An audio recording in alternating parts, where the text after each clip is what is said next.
नमस्कार मित्रांनो, मी वैभव कुलकर्णी. आपण बघत आहात स्वनिर्मिती. मित्रांनो, मागच्या काही दिवसात हिंदी सक्तीचा मुद्दा खूप चर्चेत होता, गाजतोय आणि त्याच्या अनुषंगाने मला बरेच माझे मित्र म्हणत होते की तू ह्या विषयावर का बोलत नाहीस किंवा का व्हिडिओ करत नाहीस वगैरे. तर त्याचं त्यांना मी उत्तर देत होतो. ते आधी तुम्हाला सांगतो की माझ्या दृष्टीने तो जवळजवळ 90% राजकीय विषय होता.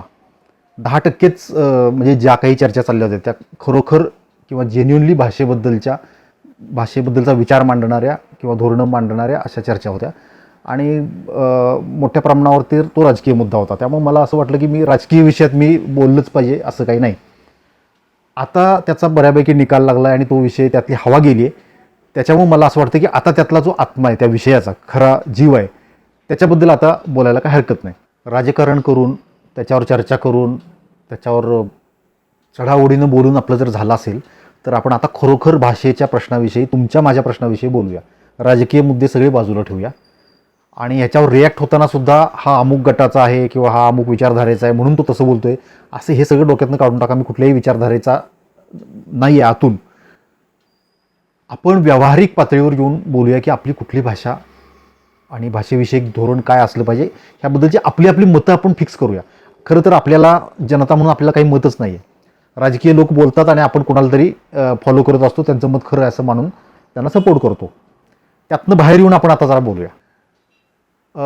भाषेबद्दल मी बोललं पाहिजे असं माझ्या मित्रांना वाटतं. त्याचं कारण, मी हिंदीमध्ये सिनेमा केलेला आहे, द रॅबिट हाऊस. मराठीत माझी काही पुस्तकं प्रकाशित झालीत. ती खूप वयाच्या 18-19व्या वर्षापासून प्रकाशित झालेली कथा, कादंबऱ्या अशी पुस्तकं आहेत. काही भाषांतरित आहेत, इंग्लिशमधून मराठीमध्ये, हिंदीतून मराठीमध्ये अशी भाषांतरित केलेली पण 3 पुस्तकं आहेत. आणि माझ्या मुलीला मी इंग्रजी माध्यमाच्या शाळेत घातलं होतं. ही सगळी माझी पार्श्वभूमी आहे. गेल्या वर्षी एक मराठी सिनेमा करण्यासाठी किंवा त्याची रेकी करण्यासाठी म्हणून मी महाबळेश्वर, वाई, पाटण तालुका ह्या भागातल्या बऱ्याच गावांमध्ये फिरलो, खेडोपाड्यांमध्ये. तिथल्या शाळा बघितल्या. आम्हाला एक शाळा पाहिजे होती खरं तर. आणि त्या शाळा बघताना असं लक्षात आलं की प्रत्येक शाळेचा पट, म्हणजे समजा 1ली ते 4थी शाळा असेल किंवा 1ली ते 7वी शाळा असेल तर त्याची पटसंख्या किती असेल? कुठं 7, कुठं 8, कुठं 5 अशी. एका गावात मी सगळ्यात जास्त पटसंख्या बघितली, ती होती 13. 1ली ते 4थी फक्त 13 विद्यार्थी मराठी शाळेमध्ये, जिल्हा परिषदेची शाळा. हे पण वास्तव आहे, ह्याची नोंद घ्या तुम्ही.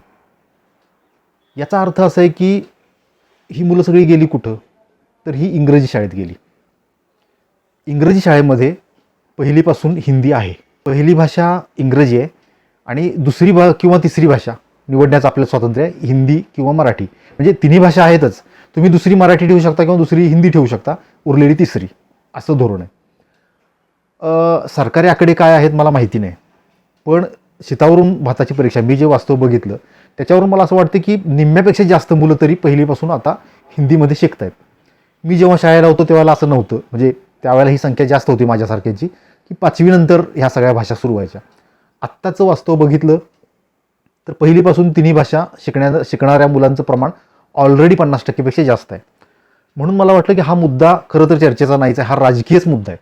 कारण ह्या हिंदी सक्तीचा प्रस्ताव, नवीन शैक्षणिक धोरण वगैरे ह्या मागच्या 3-4 वर्षातल्या गोष्टी आहेत, नवीन गोष्टी पण नाही आहेत. ह्या आता अचानक कशावर आल्या, काय आल्या, ह्या सगळ्याची कारणं बघितली तर ती फक्त राजकीय कारणं आहेत. त्याच्यामुळं आपण सामान्य माणसांनी त्याच्यावर फार आपली भूमिका घेतली पाहिजे आणि त्याच वेळेला घेतली पाहिजे असं नाही. भूमिका तर घेतलीच पाहिजे, कारण भाषा ही खूप महत्त्वाची गोष्ट आहे आपल्या संस्कृतीच्या दृष्टीनं किंवा आपल्या आत्म्याच्या दृष्टीनं. त्यामुळं कितवीपासून कुठल्या भाषा शिकवायच्या, त्याची सक्ती असावी का नसावी वगैरे हा सगळा दुय्यम भाग आहे.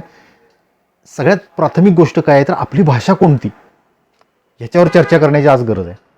आपली भाषा कोणती ते तरी आधी कळू दे. तुम्ही म्हणाल त्यात काय, मराठी.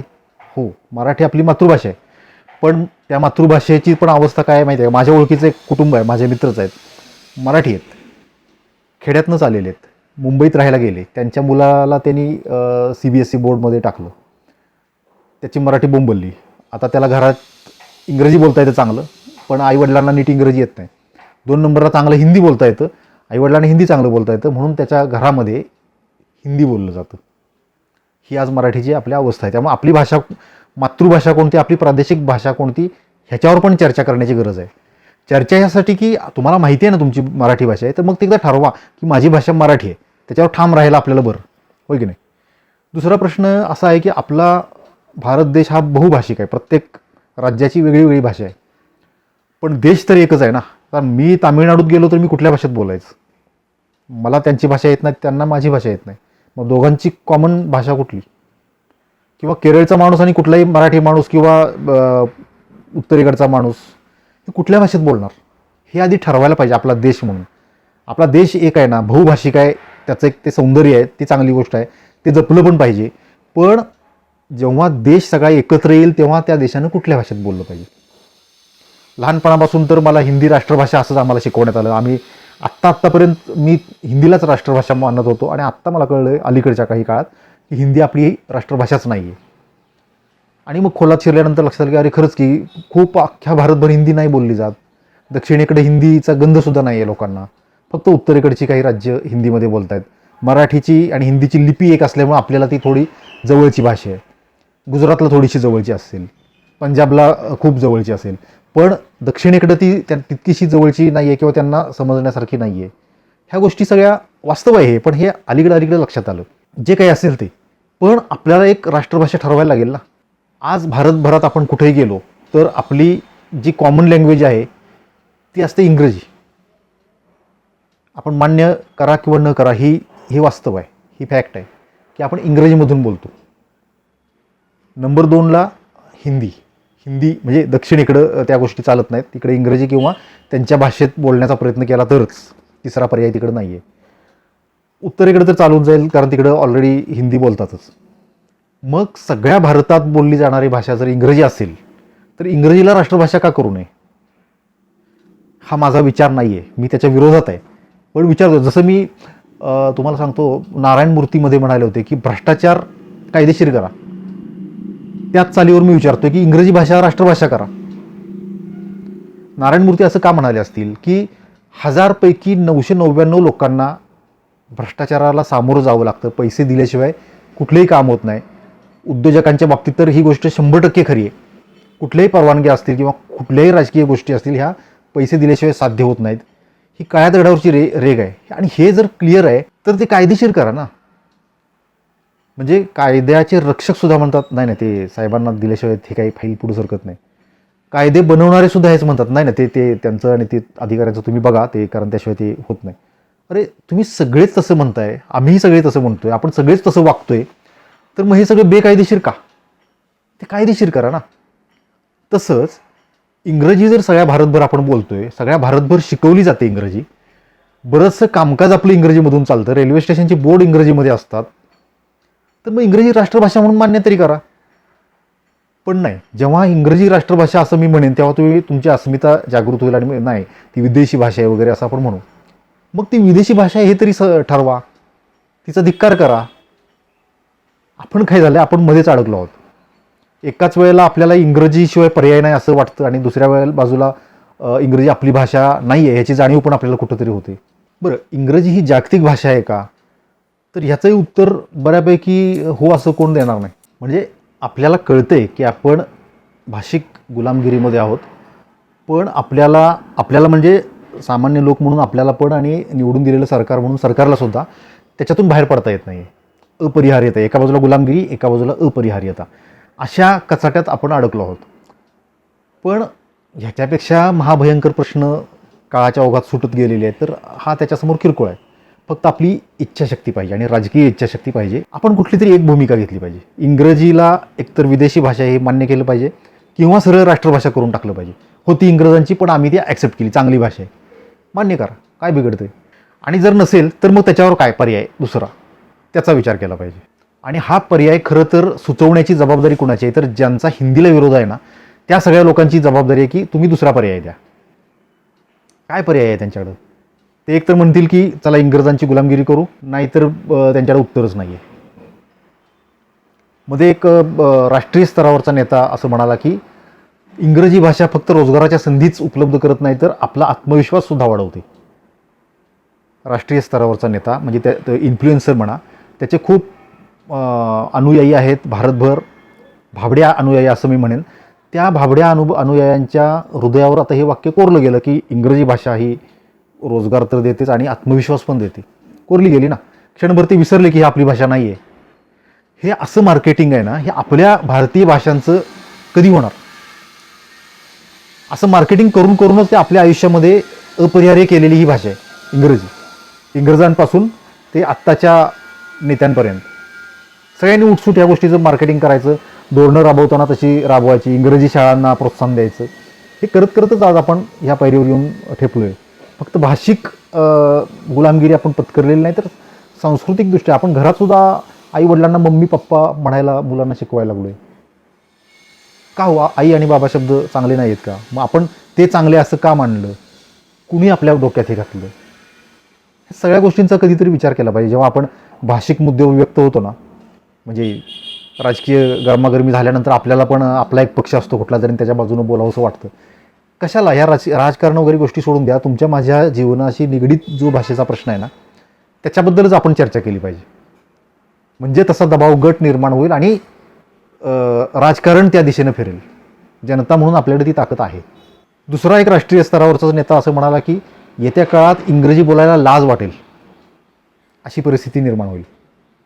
ह्या दोन्ही नेत्यांची नावं मी सांगत नाही, कारण नावं ऐकल्यानंतर आपण ठरवतो की कुणाचं बरोबर आणि कुणाचं चूक. तसं नको व्हायला.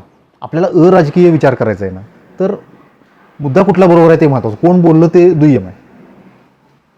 आता जो राष्ट्रीय नेता जर म्हणत असेल की आपल्याला इंग्रजी बोलायला लाज वाटेल येत्या काही काळात, तर त्याचं धोरण हे आपल्याला गुलामगिरीतून मुक्त करणार आहे असं मला वैयक्तिक वाटतं. पण ही गोष्ट लक्षात, माझं हे व्यक्तिगत मत आहे. म्हणजे मतदान करायची वेळ आली तर मी इंग्रजीच्या विरोधात मतदान करीन. पण बहुमतानं जर ठरवलं की नाही इंग्रजी हीच राष्ट्रभाषा, तर मी त्या भाषेचा तितकाच आदरसुद्धा करीन. कारण भाषा म्हणून तिचा आदर आपण आजही करतोच आहोत. फक्त ती आपली आंतरराज्य किंवा राष्ट्रभाषा म्हणून आपण ती स्वीकारायची का नाही हा विषय आहे. अर्थात हा राजकीय पटलावर कुठेही अजून चर्चेला आलेला मुद्दा नाही की इंग्रजी राष्ट्रभाषा, कारण कोणते चर्चेला घेणार पण नाही. अत्यंत जोखमीचा विषय आहे. जो कोण विषय घेईल त्याला शिव्याच पडतील. पण त्याच्यातनं मुक्त होण्यासाठी एकदा तो थॉट समोर ठेवला पाहिजे की राष्ट्रभाषा नको आहे ना इंग्रजी, मग सोडून द्या ती, तिची गुलामगिरी तरी कशाला पाहिजे. मग जर इंग्रजी राष्ट्रभाषा नको आहे, हिंदी पण नको आहे आपल्याला, तर कुठली? पण पाहिजेच एक कॉमन काहीतरी लँग्वेज पाहिजे ना आपल्याला एका राज्यातून दुसऱ्या राज्यात गेल्यानंतर बोलण्यासाठी, जी आपल्या देशाची भाषा असेल, आपल्या राष्ट्राची भाषा असेल. हे सांगायला कुठली तरी भाषा पाहिजे ना. परदेशात विचारलं की भारतात तुमची भाषा कुठली, तर आपण काय सांगणार? मराठी? नाही, ती तर आपली रिजनल भाषा आहे, छोट्या एका प्रदेशाची भाषा आहे. हिंदी? नाही, ते आपल्याला मान्य नाही राष्ट्रभाषा म्हणून. कुठली भाषा आपण सांगणार? आपल्याकडे उत्तरच नाही आहे. ते उत्तर आपण आधी तयार केलं पाहिजे आणि मग भाषेविषयी शैक्षणिक धोरण जे आहे ते त्याच्यानंतर ठरवलं पाहिजे, कुठली शिकवायची आणि कुठली नाही शिकवायची. मला असं वाटतं की माझ्या दृष्टीने याचं उत्तर संस्कृत हेच असू शकतं. आता बरेच जण पटकन म्हणतील अरे संस्कृत ही मृत भाषा आहे किंवा मृतप्राय भाषा आहे. मृतप्राय असू दे किंवा मृत भाषा असू दे, ती पुनरुज्जीवित होऊ शकते जर आपली इच्छाशक्ती असेल तर. तुम्ही म्हणाल का पुनरुज्जीवित करायची मेलेली भाषा? तर मला असं, म्हणजे मी संस्कृतमध्ये कधीच शिकलो नाही, संस्कृतचा माझा शून्य अभ्यास आहे. पण जे काही कानावर आपल्या पडतं संस्कृतमधले शब्द असतील किंवा काय, जे निरीक्षण माझं आहे की सगळ्या भाषांमध्ये संस्कृतमधले शब्द आपल्याला आढळतात. म्हणजे हिंदी कदाचित तामिळनाडूमध्ये कळणार नाही, पण संस्कृत बोललं तर कळायला सोपी आहे. लहानपणी रेडिओला संस्कृत बातम्या ऐकायचो, म्हणजे झोपेत असताना हिंदी बातम्या ऐकायच्या, मराठी तर ऐकायच्या, संस्कृतसुद्धा असायच्या, आत्ताही असतील कदाचित. त्यावेळेला इंग्रजी पण असायच्या. इंग्रजी आणि संस्कृत दोन्ही गोष्टी कळत नव्हत्या, कारण शाळेत 1ली 2री 5वीपर्यंत दोन्ही भाषा नव्हत्याच. 5वी नंतर इंग्रजी होती, संस्कृत तर नव्हतीच आम्हाला. पण दोन्ही भाषांमध्ये समजायला जवळची भाषा त्यावेळेला संस्कृतच वाटत होती. संस्कृतमधल्या बातम्या कळायच्या. प्रवाचकः बलदेवानंद सागरः, म्हणजे कळायचं की प्रवचनच्या जवळचा शब्द आहे प्रवाचकः, म्हणजे निवेदन करणारा हा कोणतरी आहे बलदेवानंद सागर. एवढ्या गोष्टी कळायच्या. म्हणजे संस्कृत ही बऱ्यापैकी आपल्या जवळची भाषा आहे इंग्रजीपेक्षा. ती आपली राष्ट्रभाषा होऊ शकते. आणि राष्ट्रच कशाला, जगभरात कुठे गेलं तरी संस्कृतमधले शब्द सापडतात, इंग्रजी भाषेत पण सापडतात संस्कृतच्या जवळपासचे शब्द. मग संस्कृत जर आपली राष्ट्रभाषा असेल तर जगभरात आपण अभिमानाने सांगू हा आमची राष्ट्रभाषा संस्कृत आहे. आता काही जण संस्कृत म्हणलं की नाक मुरडतील. आपण प्रॅक्टिकली विचार केला पाहिजे, सारासार विचार, व्यवहार्य विचार केला पाहिजे भाषेच्या बाबतीत. व्यवहार्य म्हणतोय मी, त्या व्यवहार्य विचारामध्ये इंग्रजी जर राष्ट्रभाषा होणार असेल तरी काय हरकत नाही, पण कुठल्या तरी एका बाजूला आपण एक साईडला गेलं पाहिजे. अडकलेल्या स्थितीतच किती वर्ष काढणार आपण भाषेच्या बाबतीत. आणि संस्कृतच्या बाबतीतच बोलायचं तर आपल्या भारतामध्ये 5 गावं अशी आहेत की ज्या गावांमध्ये संस्कृत बोललं जातं. त्यापैकी मुत्तूर हे कर्नाटकातलं गाव बऱ्यापैकी जास्ती लोकांना माहिती आहे. पण राजस्थानमध्ये गनोडा म्हणून गाव आहे, मध्य प्रदेशात झिंगी म्हणून गाव आहे, ओरिसामधलं सासना, कर्नाटकातलं अजून एक गाव आहे होसाहल्ली, कर्नाटकातलं दुसरं मुत्तूर आपल्याला माहिती आहे. अशी 5 गावं आहेत ज्याच्यामध्ये जिथे संस्कृत बोललं जातं आजही. तिथले व्यवहार चालू शकतात, तिथल्या लोकांना जगण्यात काही अडचणी येत नसतील तर ही भारताची सुद्धा भाषा होऊ शकते. तुम्हाला काय वाटतं? आपली राष्ट्रभाषा कुठली असली पाहिजे? पहिलीपासून कुठला विषय सक्तीचा वगैरे हा विषय आपण खूप बाजूला ठेवू, म्हणजे तो तर कदाचित अजून 10 वर्षानंतर घ्यायला पाहिजे. आधी आपली भाषा कुठली ते ठरवलं पाहिजे. तुम्हाला काय वाटतं आपली राष्ट्रभाषा कोणती असावी? मला कमेंटमध्ये जरूर सांगा. व्हिडिओ आवडला असेल तर लाईक करा, शेअर करा, चॅनल सबस्क्राईब केलं नसेल तर सबस्क्राईब करा आणि बेल आयकॉन दाबा, म्हणजे माझे पुढचे व्हिडिओ जे येतील त्याचे नोटिफिकेशन तुम्हाला मिळेल आणि ते तुम्हाला बघता येतील, त्याच्यावर तुमचंही मत तुम्हाला मांडता येईल. धन्यवाद.